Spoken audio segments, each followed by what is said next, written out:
श्रीराम साधक हो, सध्या आपण श्री ब्रह्मचैतन्य गोंदवलेकर महाराज यांचे थोर शिष्य परमपूज्य श्री ब्रह्मानंद महाराज बेलधडीकर यांच्या चरित्राचा आस्वाद घेत आहोत.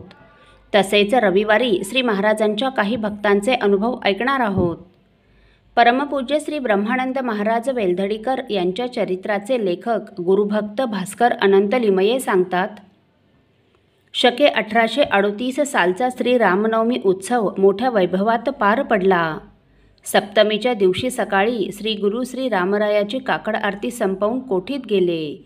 कोठीवाल्याने फार थोडे तूप शिल्लक असल्याचे श्री गुरूंच्या निदर्शनास आणले.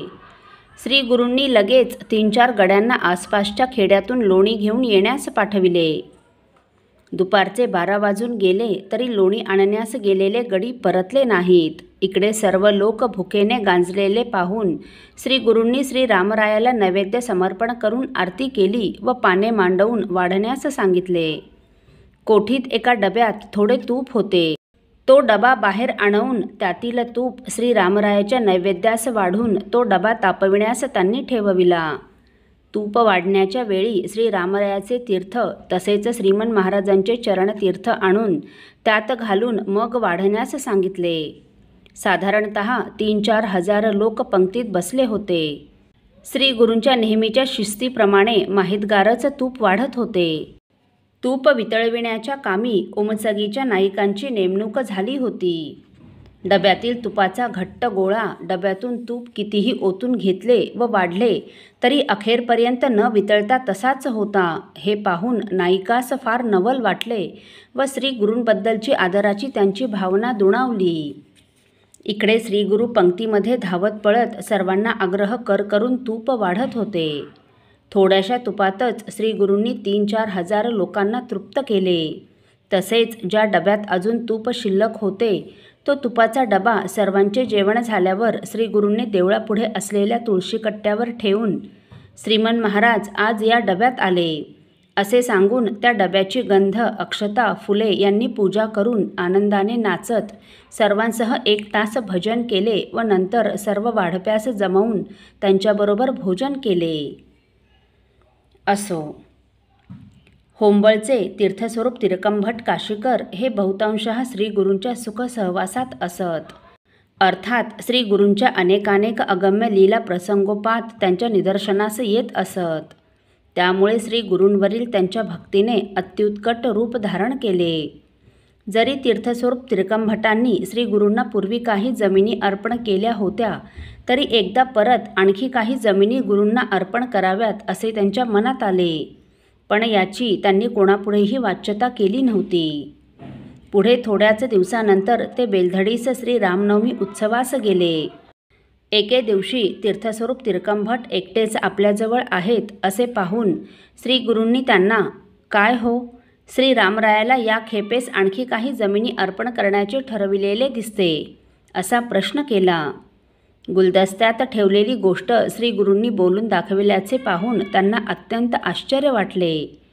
तीर्थस्वरूप तिरकंभटांनी, होय, जंतली येथील 2 डाग तसेच आलूर येथील 2 डाग अशी एकूण 72 एकर जमीन अर्पण करण्याचे ठरविले आहे असे सांगितले. ते ऐकून श्री गुरूंनी, तुम्ही कुटुंबवत्सल असे सारखे देत राहिलात तर इतरांना ते रुचणार नाही असे म्हटले. लगेच तीर्थस्वरूप तिरकंभटांनी, इतरांशी मला काय करावयाचे आहे? आपण स्वीकारित असाल तर आजच दानपत्र करून देण्याची माझी तयारी आहे असे नम्रपणे सांगितले. त्यावर श्री गुरु, निदान घरी तुमच्या बायकोला तरी विचारा. मुलेबाळे असलेल्यांनी एकदम घाईने काही करू नये. उद्या तीच मुलेबाळे अडथळा आणावयाची असे हसत म्हणाले. या श्री गुरूंच्या उक्तीचा तीर्थस्वरूप तिरकंभटास विस्मय वाटला व त्यांच्या अंतर्ज्ञानाची ते मनात प्रशंसा करू लागले. कारण अगदी हाच विचार त्यांच्या मनास चाटून गेला होता. निदान बायकोला तरी विचारले पाहिजे असे त्यांना वाटत होते. तरी पण केवळ संकोचाने त्यांनी ते न बोलता मनात दडपून ठेवले होते. आपल्या मनातील भाव श्री गुरूंच्या मुखातून बाहेर पडताच तीर्थस्वरूप तिरकंभटांनी श्री गुरूंच्या चरणावर मस्तक ठेविले व मी आजच दानपत्र करून देतो असे सांगून श्री गुरूला गदगला घेऊन जाऊन त्या 4 जमिनी दानपत्राने त्यांनी श्री गुरूंच्या पदरात टाकल्या.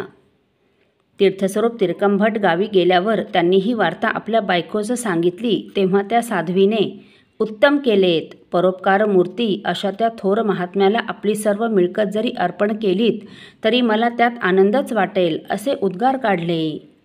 धन्य ती साध्वी. तिचे उद्गार ऐकून तीर्थस्वरूप तिरकंभटास परमसंतोष झाला. असो. साधक हो, पुढील भागात देखील आपण परमपूज्य श्री ब्रह्मानंद महाराजांच्या अद्भुत लीला व आठवणी ऐकणार आहोत. श्री राम समर्थ. आपल्यातील कोणा श्रींच्या भक्तांना श्रींचे काही अनुभव आले असतील तर कृपया आपण मला ते 9422843253 अथवा सुनील दादांच्या 9892608401 या व्हॉट्सअप नंबरवर कळवावेत, अशी नम्र विनंती. श्री राम समर्थ.